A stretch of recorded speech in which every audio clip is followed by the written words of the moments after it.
Hello, this is Craig Mertens, Director of Product Education for Inktobo, the parent company of GraphicsFlow, Inksoft, and Printavo. Welcome to our webcast today. This is the third part of our NNEP webcast series. I've got Jennifer Cox from NNEP with us today, National Network of Embroidery Professionals.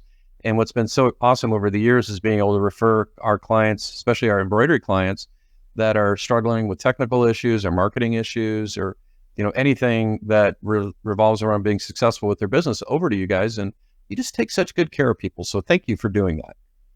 You're welcome. I like the analogy with one of our members gave us that said, like, you know how when you own a car and you belong to AAA, you get stuck, your battery dies, you have a problem, you call AAA. You're like Triple E. Anything I need help with for embroidery, I just call NNEP. I was like, that is exactly what we are. That is actually the perfect analogy. And, I noticed with, clients that are, I've been in the sewing world for way too long, back to the days when they used to call it an embroidery tape, and it was actually computer tape. And then we went to cassettes, and that was a big deal, like a cassette tape, if you know what that is. And then floppies, and then, USB drives. But it was interesting, there wasn't that help. The embroidery world was such a mysterious and closely guarded secret. And really the only places you could get help were through some of the industry experts and the people that you bought your equipment from. And if the people that you bought the equipment from were kind of like fire and forget, they got your money and they disappeared, you were kind of left, helpless in a sense. And so it is just such a awesome thing to be able to have resources like NNEP and, being able to access industry experts that know an answer. And AAA, love it. I think that's absolutely perfect. So I'm going to throw a couple questions at you real quick before we get started. The first question is, we're going to be talking about diversifying your business into other processes and services. And Jennifer, why is that important? Why do you see that as being important? I think if you expand beyond just what your embroidery machine can produce, all of a sudden you become that much more valuable to every single customer and possible customer, because they are already buying embroidery. That means they also have need for everything less than embroidery, which is screen printing, transfers, direct imprint, it's personalization, it's personal gifts, it's corporate gifts, it's small quantities, it's large quantities. And if all you're tuned up to do is embroidery only, you're leaving a lot of money on the table for those times when your customer's like, well, I need something, but I can't go to them. They don't do that. So it gives you a much bigger pool of opportunities for them to spend money with you. I can't tell you how many times I've heard this, especially about folks that are competing with promotional products distributors. One of the things that promotional products distributors do that's really smart is they have a network of outsourcing, so they can pretty much get anything produced. So you have a embroidery client, maybe you've been doing their uniforms and their logo, and all of a sudden they're like, hey, listen, we want to get some imprinted pocket protectors. And you're like, well, I don't really do this. That's an actual real situation that came up. And I don't really do promotional products, but I have, this other person in the community. I think they do promotional products. So the embroidery customer talks to the other person and they're like, hey, you know what? We also offer embroidery services. Yeah, let me quote you on your uniforms. And all of a sudden this uniform business that you'd been counting on for years and years and years goes away and you've lost business. So having the ability to be more full service, I think is critically important, which leads me to my next question, which is, in terms of embroiderers and decorators in general, I see a kind of a trend towards, logos on stuff. Everybody's kind of doing the same, reproducing the corporate logo on stuff. It kind of really commoditizes, a lot of the business. And I noticed, like, when you get a buyer changeover, and all of a sudden that buyer's a little bit more internet savvy, does a little bit of research online. I think the example one of my customers used was, hey, their customer said, hey, I didn't realize Land's End does embroider. Yes, it's tricky to compete with Land's End. So what are your thoughts on logos on stuff versus offering creative services? I'm going to bring it back down to the embroiderer's mindset. Okay. Offering creative services means we make the graphics. So we embroidery people say, well, we digitize a design. There's so much more involved in it. You are creating the logo in thread, in stitches, sure. But by being able to be creative and proactive with art development for your customers, graphic services, creative development, it gives you the ability to really serve as a key team member for that customer's marketing team. If you come at them and say, hey, I saw this on another customer's product or shirt, and that colorway really spoke to me about your company. I'd love to show it to you. Or I saw this tone-on-tone look, and I'd love to take your logo and tweak it a little bit so that I could show you this new way to look at it. Maybe that's what we introduced for your staff this year.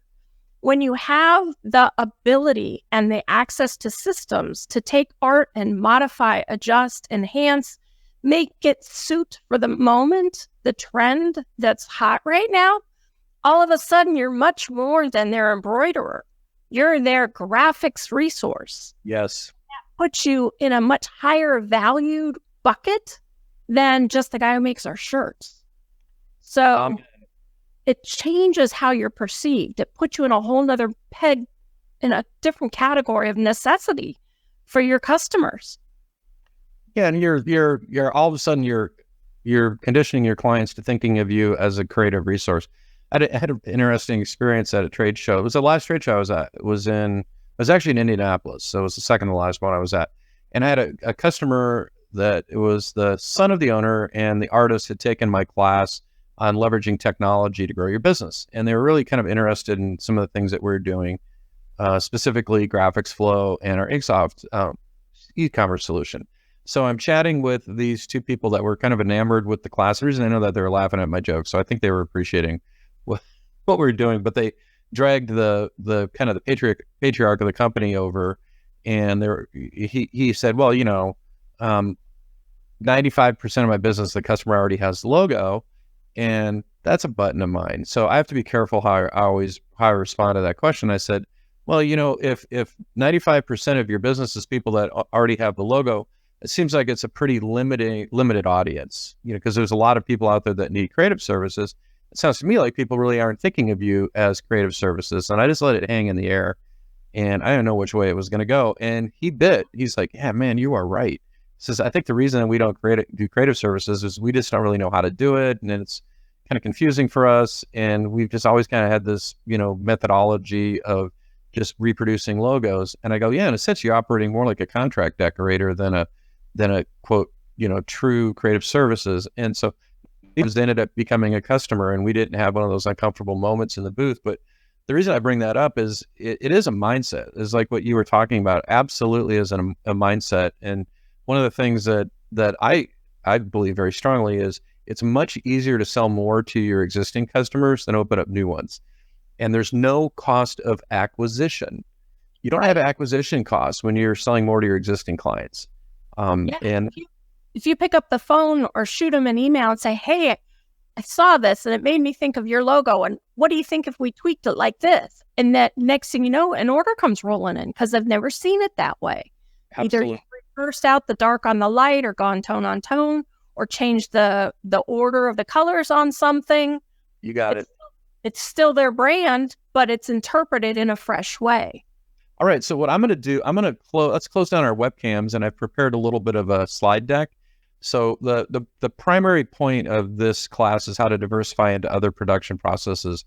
And what I mean by a production process is an imprinting process, whether it's analog, like you're talking about like Applique or something of that nature, or digital imprinting process like DTG or direct to film transfers. And what I want to do is talk about some of the nuance of each one of the processes and kind of the pros and cons and the initial investment.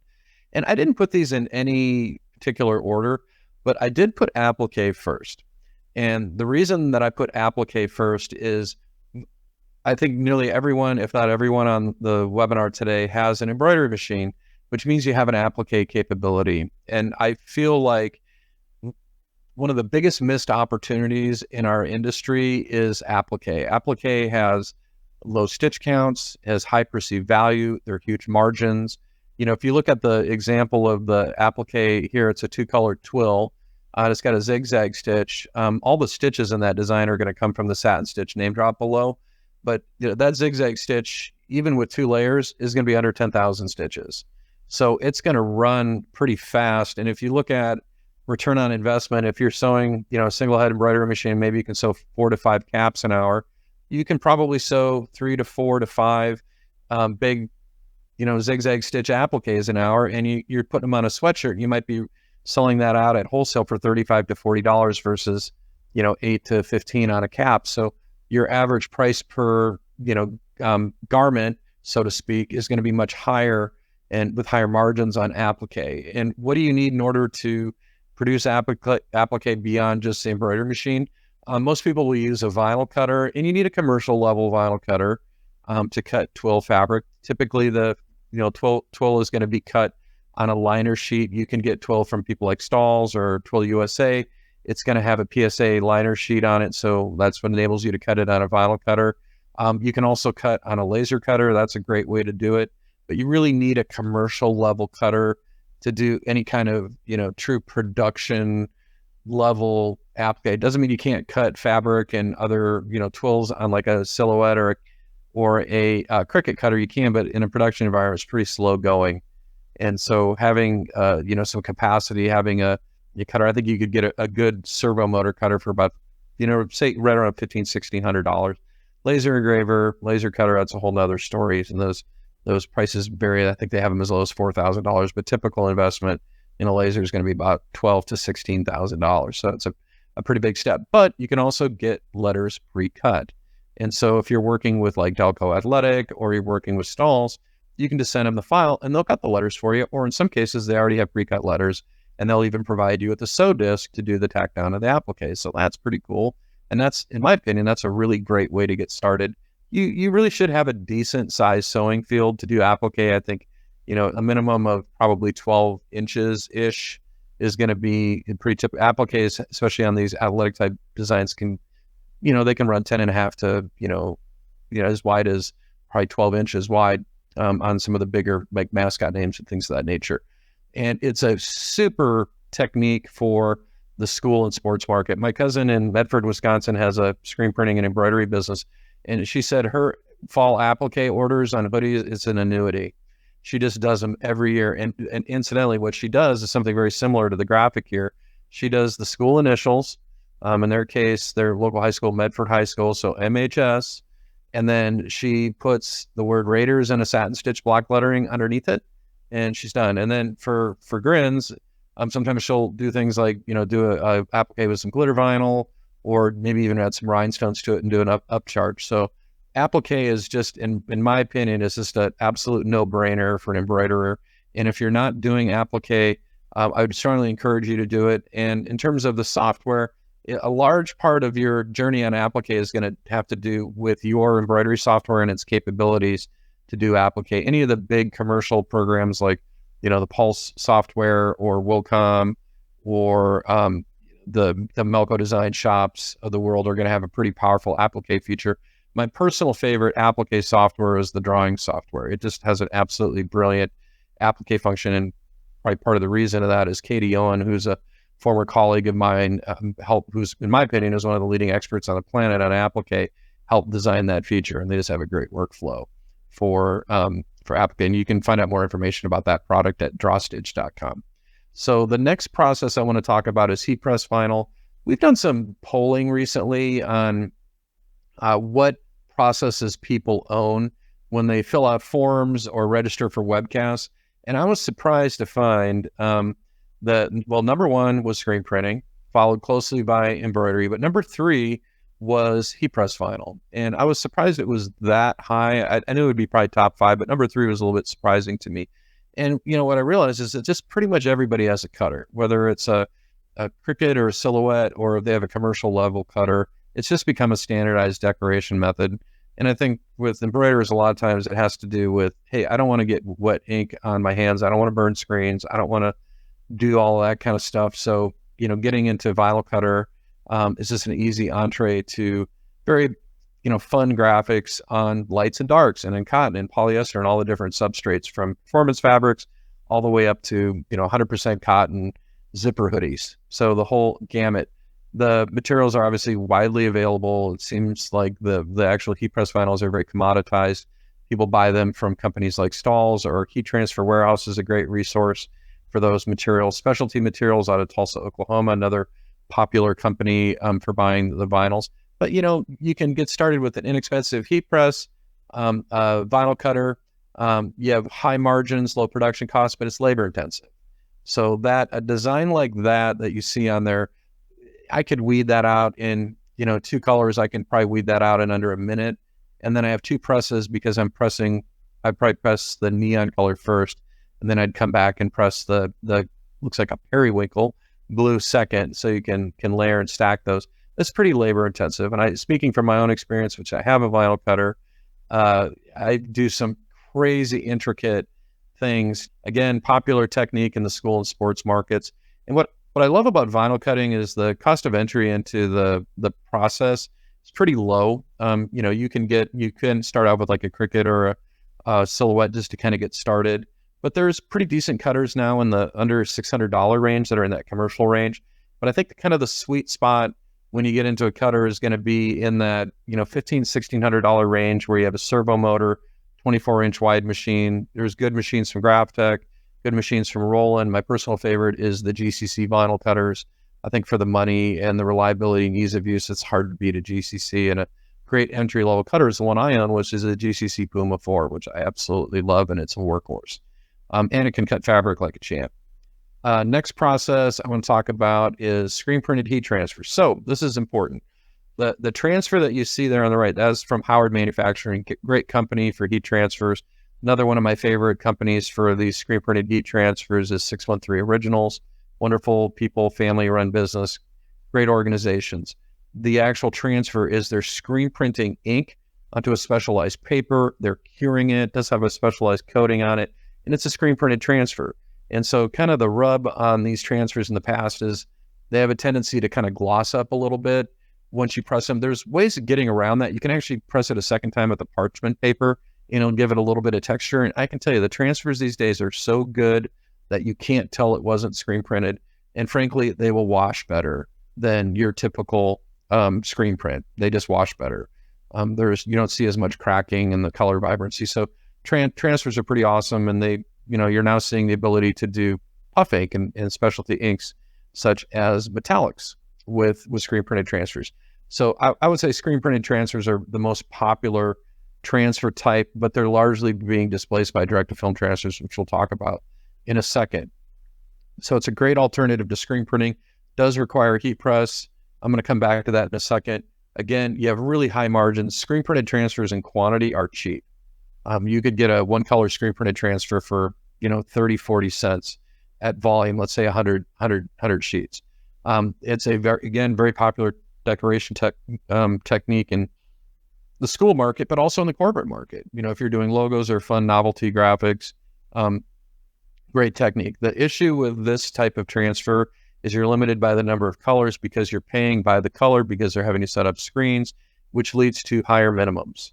And so when it's not a great process for low minimum order quantity orders, because you're end up paying quite a bit for the transfer because you're amortizing the setup costs into a lower volume with transfers, if that makes sense.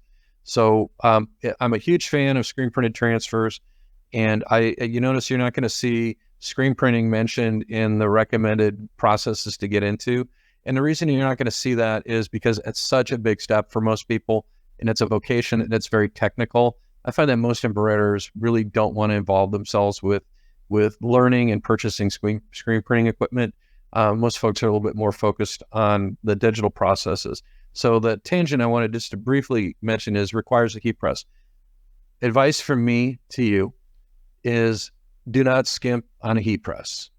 Buy a good quality press. Buy a good quality press from one of the reputable brands. In my opinion, the most popular brands in the industry that are good and have good track record. You're going to talk about Stahl's Hotronics. You're going to talk about Geonite that absolutely has a cult following. You're going to talk about Hicks, who makes a great press, kind of an underdog company, but they really make a terrific press. Insta makes a great press. And then you have a slew of Chinese presses that are on the market. Some of them are quite good. The Wallop from Heat Transfer, our HTW, Heat Transfer Warehouse, is actually a really great press for the money. That's what I own, and I'm quite happy with it. So buying a good quality press with a big, big enough platen, 16 by 20, or at the very least a 15 by 15, in terms of whether you're going to get a clam style press or a swinger. If you're going to be doing sublimation, you really should have a swing away press. I don't do sublimation, so I have a clam press, and I love it. It's got auto release pressure sensor, all the bells and whistles. Got a slide out drawer. It's really quite terrific. So don't skimp on the heat press. I made the mistake, I hate to admit, I did what I told customers to never do. I bought a $150 heat press from Amazon. It's been an absolute disaster. I don't even want to donate it to a VOTEC program. And the reason, it does not have consistent temperature and pressure across the platen. So I get hot spots or cold spots and the transfers don't stick. And so I end up with heat press vinyl, like the most reliable material on the planet, which is the Thermoflex, Thermoflex from Specialty Materials. Even that'll pull up at times. And it's just purely a byproduct of uneven pressure and uneven temperature on the platen. So don't skip on your heat press. That's the moral of the story.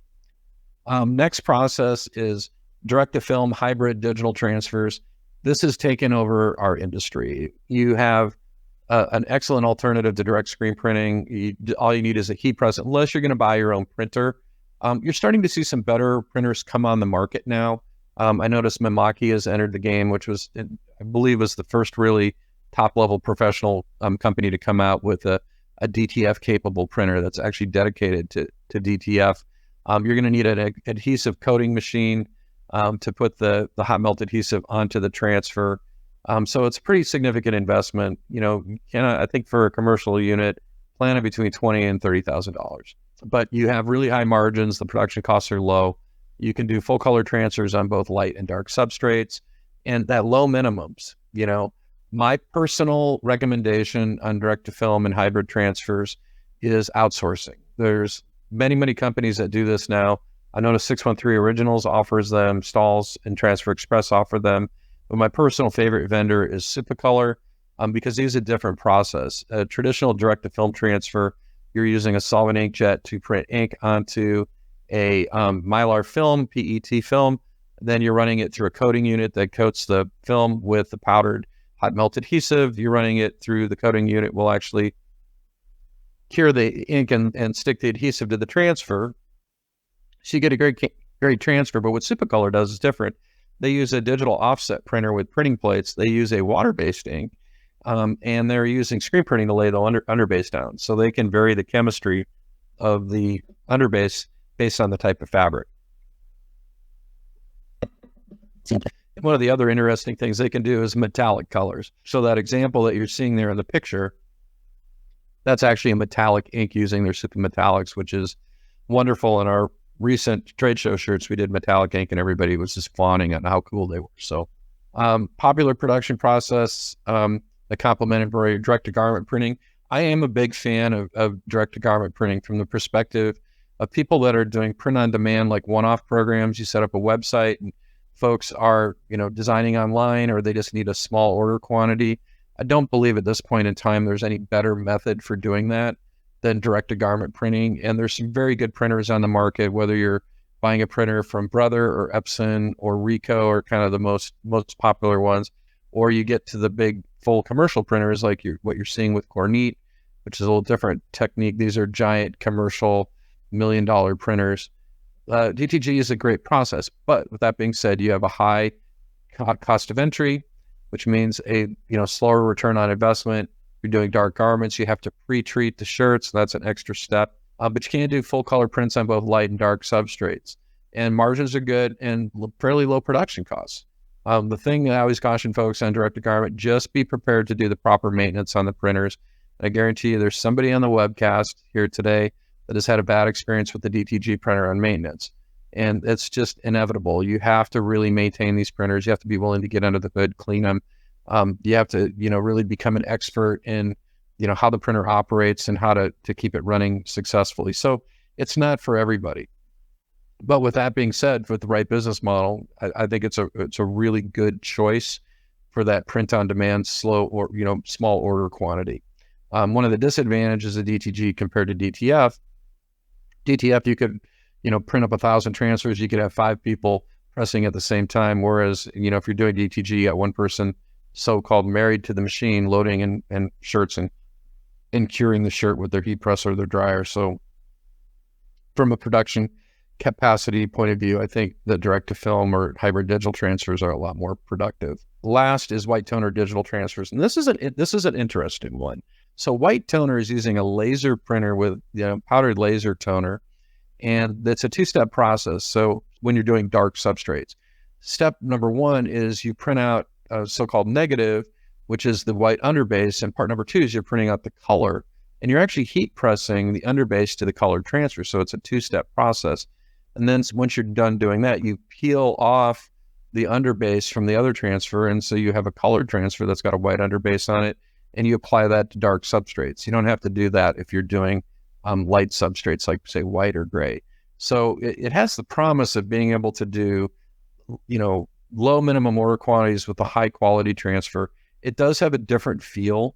So with big bulky transfers, they can have a tendency to be a little bit of a heavy feel, but the wash durability is good. One of the challenges on the direct to film, yes, you are going to have a higher production cost, but you don't have any setup. So you just have to price accordingly. And when you're working with your clients, you have to tell me, this is a premium digital decoration process. And so you just have to position it that way. You're not going to compete with direct screen printing or even a DTF transfer. So for small production runs on lights and darks, cotton and poly, it's great. The screen capture here is from a company called Magic Touch. They just do a great job. And from my experience, people that have bought the Magic Touch systems have had very good support.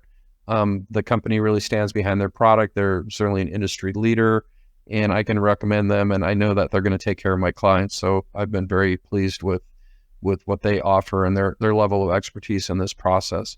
You don't have to have any pre-treatment on dark garments, and you certainly have a much lower cost of entry versus a DTG or DTF printing system. You can get into I think a very professional level system for under $8,000, which I think is very, pretty rapid return on investment. So sublimation is going to be an alternative to direct screen printing and direct to film and DTG.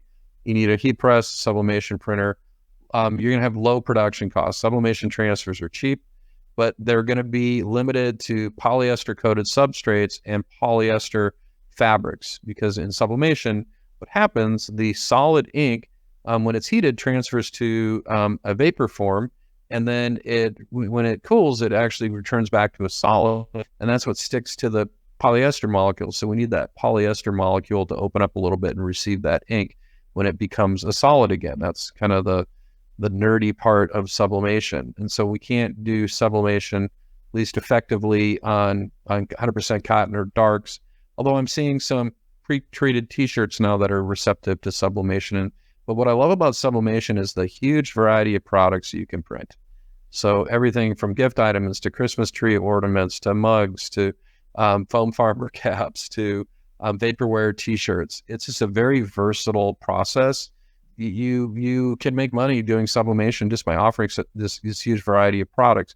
One of the challenges of sublimation is because there are such a wide variety of products, you have to learn to kind of cater to, find that little sweet spot in the market where you can, carve out a niche and carve out some margins. You don't want to be all things to all people. You just got to figure out the products that work the best for you. And it's a low cost of entry. The printer that I have pictured here is the commercial level Epson printer, which is a great system.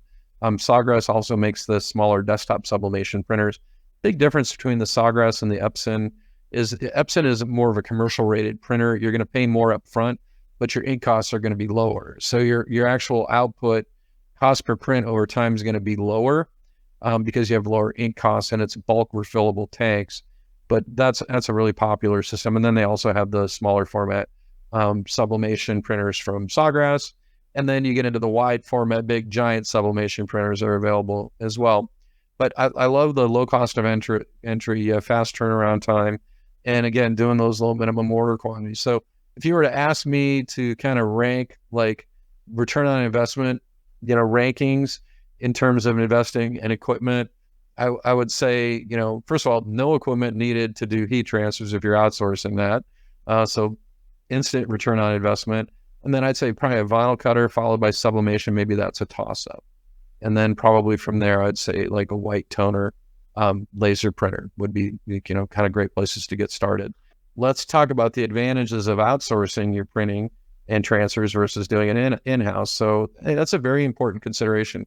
Let me give you a really good example.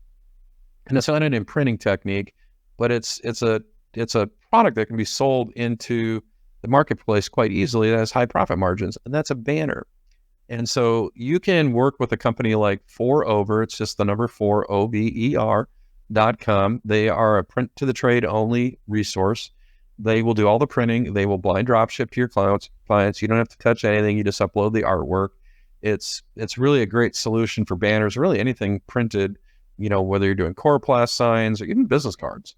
And so it's a great way to enter into the banner printing world without having to invest in banner printing equipment. And the reason they can sell it so cost effectively is they're buying, banner vinyl by the mile, and they're buying, the ink by the, literally thousands of gallons at a time.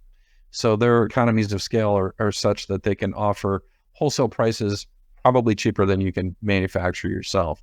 So using that as kind of a, just as a point of where it would be appropriate to outsource your banners, let's talk about some of the advantages of outsourcing. So reduced initial investment in equipment. So you don't have the equipment investment up front. And one of the things that people don't consider when they're looking at their ROI on a piece of equipment, so let's say specifically direct-to-garment printer, is your maintenance costs. You're flushing out white ink, which you are paying for. If you have clogs, you're having to flush out that white ink. You're running cleaning cycles, which is using ink.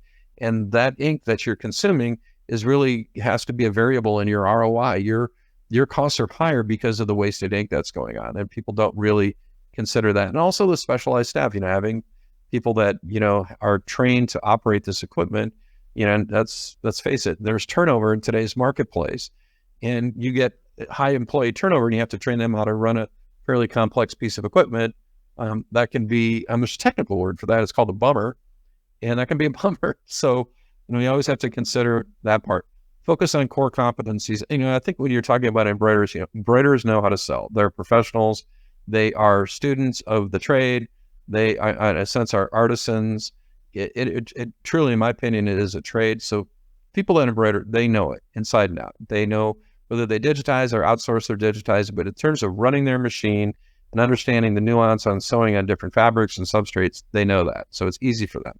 But you get into some of these other processes that come a little bit more technical, then you're having to develop, that competency in that piece of equipment, which can be a big distraction. And that can also take away from your time designing and marketing and selling and all the other things that you got going on in your business. So it's something to consider. Access to expertise. So when you're, outsourcing, let's say use the example of the banner side of things, or even a heat transfer manufacturing, somebody's doing your transfers for you.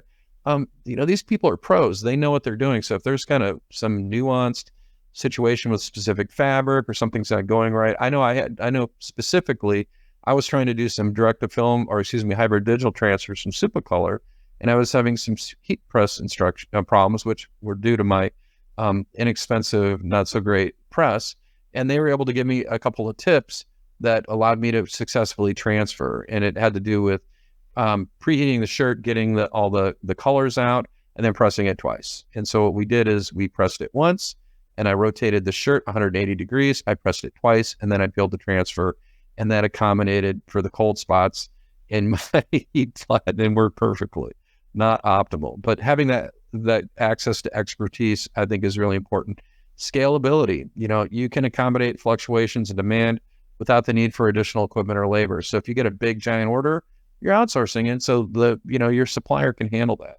And in the example of the heat press or heat transfers, that's what's so awesome about heat transfers is you can have 2 or 3 presses. And you can hire part-timers to come in just when you have orders and pay them piecework. So being able to have that scalability is awesome. Quality assurance, hey, they're responsible for errors. They're responsible for fixing misprints. It's not on you, and that goes into your cost basis on your ROI as well. Quick turnaround time. That's a tricky one because not all the contract printers have quick turnaround time. I'll say this: there are companies on the market like Printful that will contract DTG prints. They even integrate with, some of the e-commerce platforms like Shopify. but you're paying retail prices and you're getting a slight discount off of retail. So if you're doing a one-off on a DTG print and they're doing the whole thing, including printing the shirt and fulfilling it, end user might be paying $25 or $30, but you're not getting a big piece of that. You're getting $2 or $3. And if you think about it, they're really doing all the work. You're just processing an order. And, for passive selling, where you're not really concerned about margins, it's actually a great solution. But if you're doing any kind of volume, it's not real fun making $2, $3 a shirt, in my opinion. Reduce risk, minimize risks associated with equipment breakdowns. You don't have to deal with busted down equipment. Your DTG printer breaks down, you're in a world of hurt, and then you're getting quotes on replacing print heads because you went out of town and you didn't flush the machine. And when you came back, it was super dry. Your inkjet heads are frozen up, and then your supplier tells you, hey, listen, not only do we have to replace the heads, but all the wet parts that are in contact with ink, we got to replace all those too. And by the way, here's your bill for $3,000. Oops. So, something to consider: diverse printing options, access to a wider range of printing methods and customization options. I love that. I love that about getting transfers made. And I love that about, the banner printing, just being able to sell a banner for, $125 that you pay $25 for. And you don't have to do anything other than input an order. That's pretty awesome. And keeping that overhead low.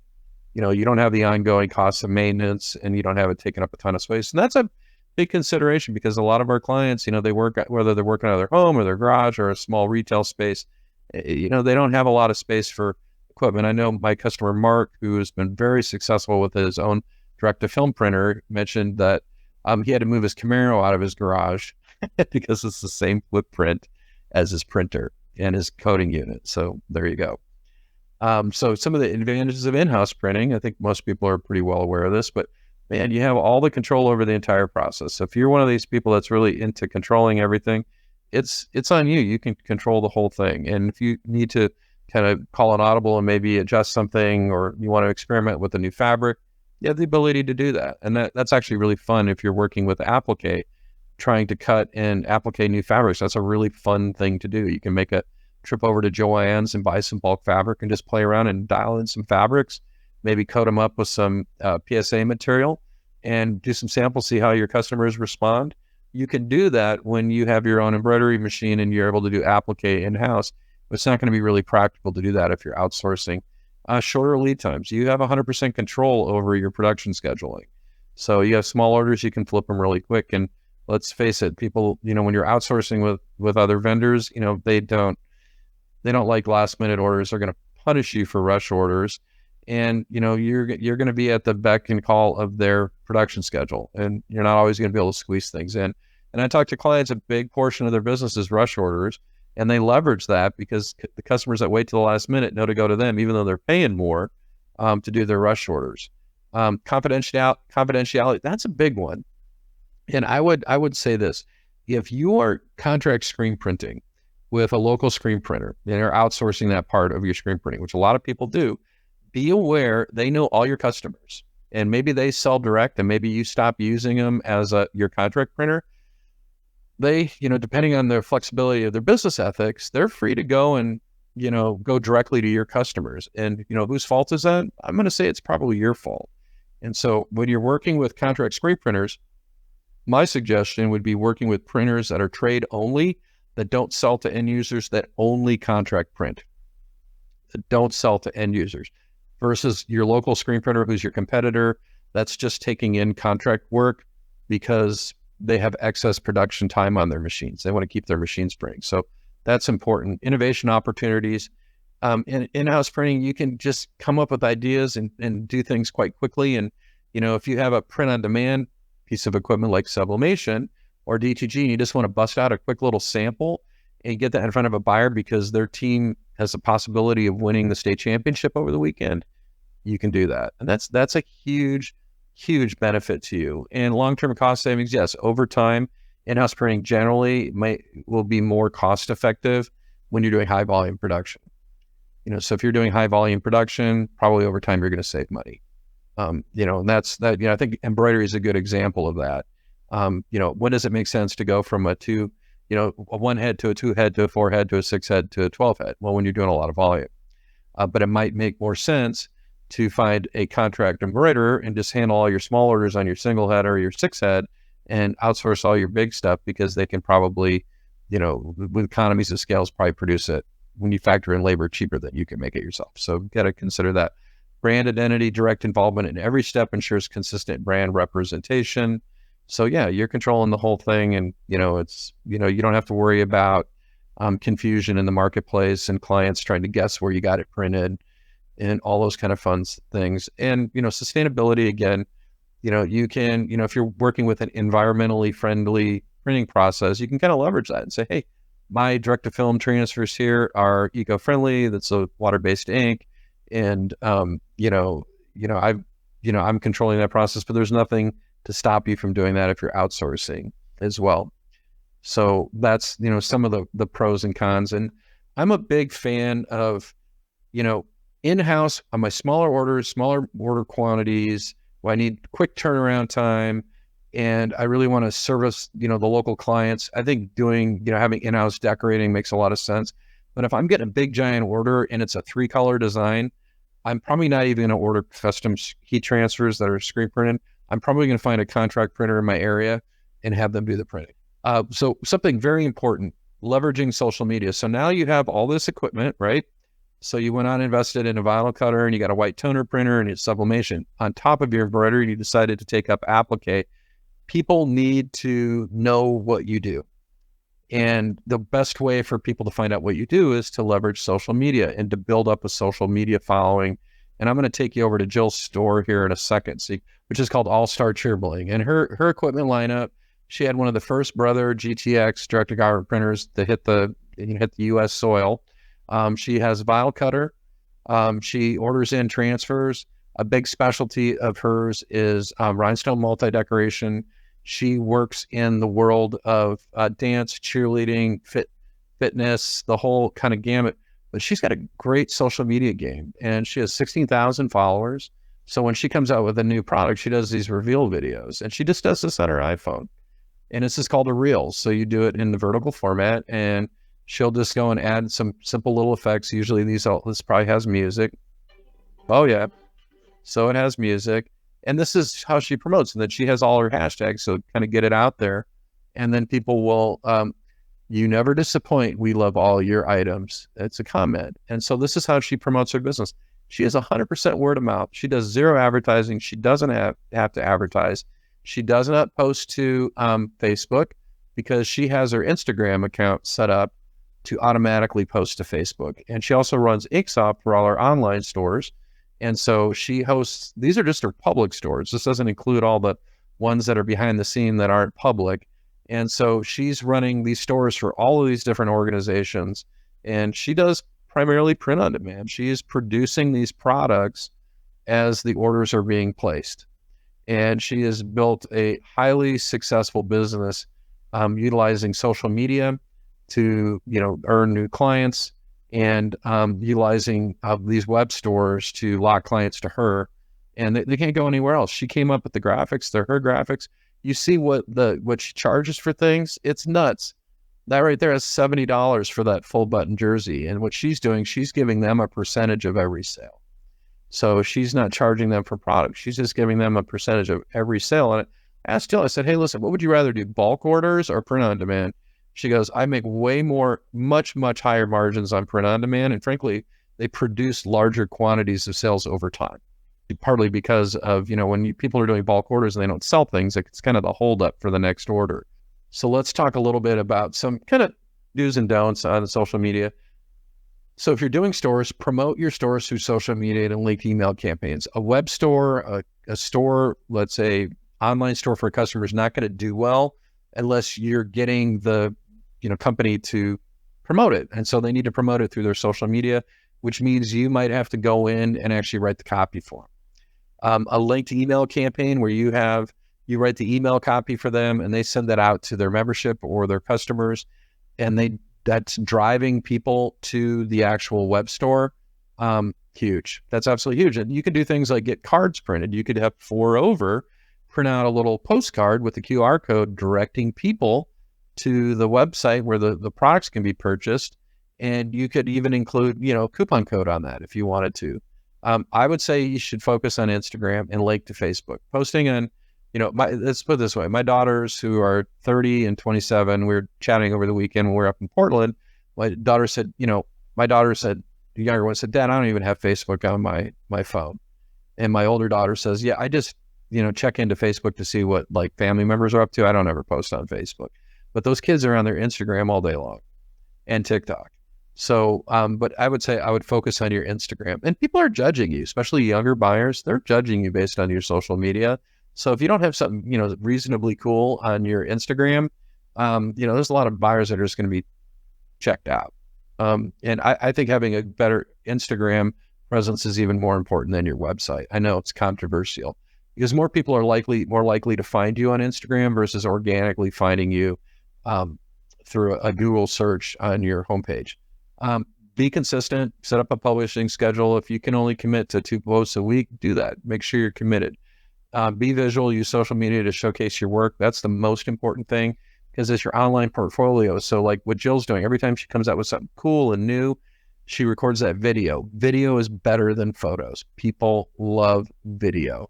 And make your post personal, add a little personal flavor to it, and, sometimes it's a little, I guess the word would be cheesy, but, adding a little, some commentary and, adding thank yous and some of the specifics of the promotion, and even sometimes even linking to, music that's trending on TikTok or Instagram. I think these are all good things to do. And tag your customers. If your customers have social media, anytime you post and you are posting examples of work you've done for them, make sure you tag them. And hashtags, if you don't know what hashtags work, what they do and how they work, this is your homework assignment. Hashtags are really important. If you don't properly hashtag your posts, you're less likely to get seen. Let's kind of wrap up with optimizing Google search results. You have all this free advertising that allows people to find you, and many people just don't take advantage of it. And where's the number one place people to go find a supplier for embroidery or screen printing or even promotional products? They just type it in. They type in their city into Google, and whoever pops up in the top 3, those are the people they're going to talk to. And they're probably going to look at the reviews here. I noticed the review In Stitches and Ink is my cousin's business in Medford, Wisconsin, and kind of got on her case why she only had 4 reviews. And that's why she is number 3 versus number 1. And I said, we have a huge family in that area. Let's get all our family members, just post on Facebook and say, hey, can you guys go and review us? And so she got a review, and now she's number 1, which she was happy because she's competitors with these other folks. So, claim your Google business profile. You might have a profile, especially if you have a brick and mortar or physical location. You might have a profile right now. You haven't claimed it. So you don't have any control over what information is there. Is it even linked to your correct website or your correct social? The way that business profiles are set up for SEO with Google is based on EEAT, which is what the algorithm looks at. And so it's not really that hard to move yourself up the Google ratings. Having local reviews is really important. Getting your friends and family members to 5-star you, not 4.5, not 4. Your favorite number is 5. Make sure to tell them to 5-star you. If you have brick and mortar, you can put a little QR code right on your counter that directs them to your Google profile so they can review you. You can run little contests on that. So you say, hey, every week I'm going to give away a free t-shirt to the, one person that Google reviewed us. So adding things like, your employee bios, that's a big one. Customer photos, people you standing next to your customer at the product. Those are things that the algorithm looks like when it ranks you. Also, expertise. So you can set up a local service page or even do a blog post. What's a local service page? It's like, hey, this is what we offer, but here's some other vendors that offer similar things that are complementary to what we do. So you need, for your event, you need to cater food for your event. We'll do your t-shirts, and this is a catering company that we recommend. That's a great way to get SEO. And then you get them to do the same thing back to you. And then you get this little SEO circle going where you're helping each other out and you're showing up higher in the Google search. Authoritativeness, citations, community involvement. You're members of the Chamber of Commerce. You have a specific industry citation. Maybe you got accreditation through ASI or PPAI. incorporating that into your Google business listing. Trustworthiness, third-party business reviews, having other local businesses review you. That's such an important thing. But the biggest thing is incentivize your clients to leave 5-star reviews. Most folks, in my experience, unless you're talking about big companies that pay for SEO, small businesses really kind of underutilize their Google search. So in many situations, especially if you're in a smaller community or a rural community, it's not hard to get up to number 1. It really isn't, because a lot of times your competitors really aren't doing any better job than you are. And so if you just go out and get those 5-star reviews, all of a sudden you start moving up through the Google review. And if you do this as your homework assignment, type in the name of your community, not the surrounding area, but the name of your town, and which is where your address is, and the word embroiderer or embroidery, and see where you show up. And if you're not showing up on the first page, then you got a little bit of work to do. If you're showing up on the first page, but you're not number 1, then the secret to that is getting those 5-star reviews. So really, really important. So that's me kind of giving you guys some inspiration, some ideas, getting you to expand your horizons, forward thinking about selling more to your existing customers, because we had mentioned that earlier. Jennifer and I had mentioned that earlier, that it's a matter of selling more to your customers doesn't have acquisition expenses. You don't have that acquisition expense of marketing to find that person and then convince them to buy. You already have them. You're just selling more to your existing customers. So thanks again for joining us on the NNEP webinar, and hope to see you in the future. Thank you.